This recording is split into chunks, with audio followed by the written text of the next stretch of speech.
Peace be upon you. Please allow me to speak in Arabic. The world's wounds are bleeding because of the ongoing armed conflicts in many countries, like the one in my home country, Syria, where we face the hazard of explosions everywhere because of landmines, IEDs, unexploded ordnance, and cluster munitions that cause serious harm to civilians.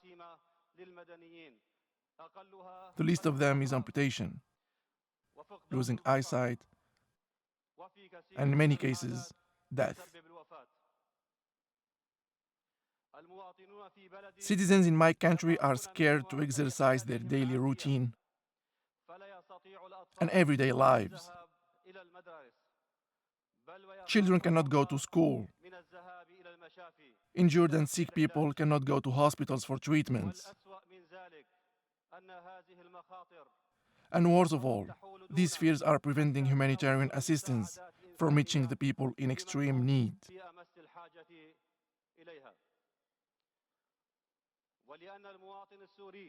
Because the Syrian citizens are suffering from severe psychological pressures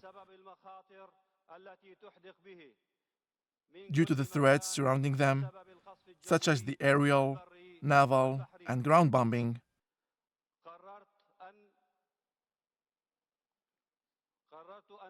I decided to invest my expertise in my action to help the people of my country.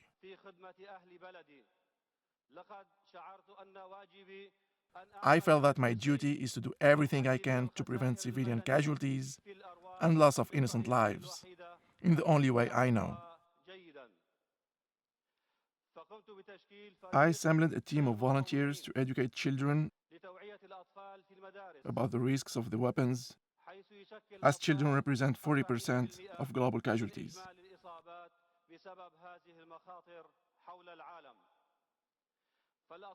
Children tend to pick up shiny objects while playing in the streets thinking they are toys.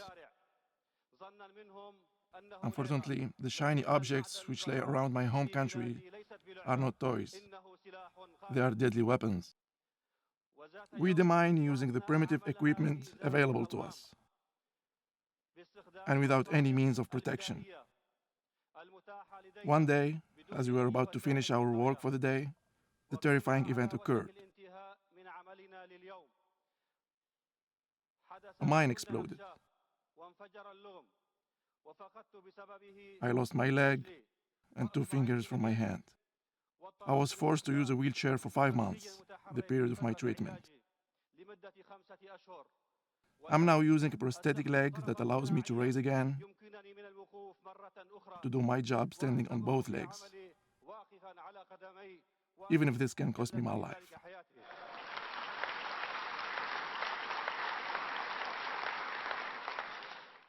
Ladies and gentlemen, I am one among thousands that were wounded during armed conflicts while helping others. The goal that I live for will always remain saving innocent lives. We will continue our work using the little means we have, regardless of the cost we may face. I call everyone who can help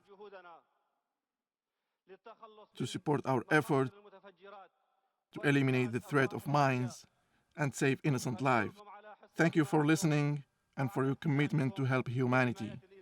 Peace be unto you.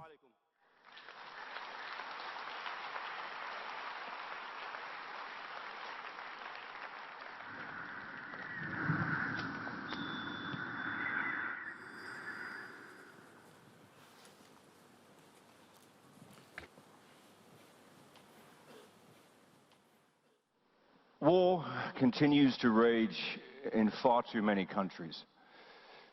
It is imperative not to forget that unprecedented amounts of unexploded ordnance, mines and IEDs will continue to litter urban and rural areas long after any peace is brokered. The human consequences are sadly readily apparent. This means an expertly trained demining operation is absolutely essential. The brave work of fearless and selfless people like Mr. Ateeq can pretty much guarantee that the road back to a normal, peaceful existence for the victims of war can be a safe one.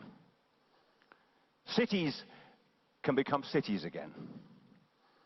Land may be plowed to plant crops, schools reopen, hospitals and transport systems can get back to doing what they do best: getting people to work, delivering newborn babies, removing a burst appendix,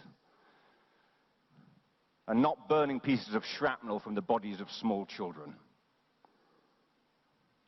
I am deeply moved by Mr. Ateeq, even after his life was irreversibly changed by an unexploded device. He did not give up on humanity. He considered himself blessed to have survived, and he dedicated his life to saving others and to creating a safer world for the people around him. This summit is about potential. Potential to start the biggest humanitarian movement in our history. But potential is an empty word without action. This summit has the chance to make the first crucial steps to setting a foundation for sustainable peace, development, and reconstruction. Here in Istanbul, we must not only integrate mine action into the world's humanitarian agenda, we must today commit to invest in what binds us all together: our common humanity.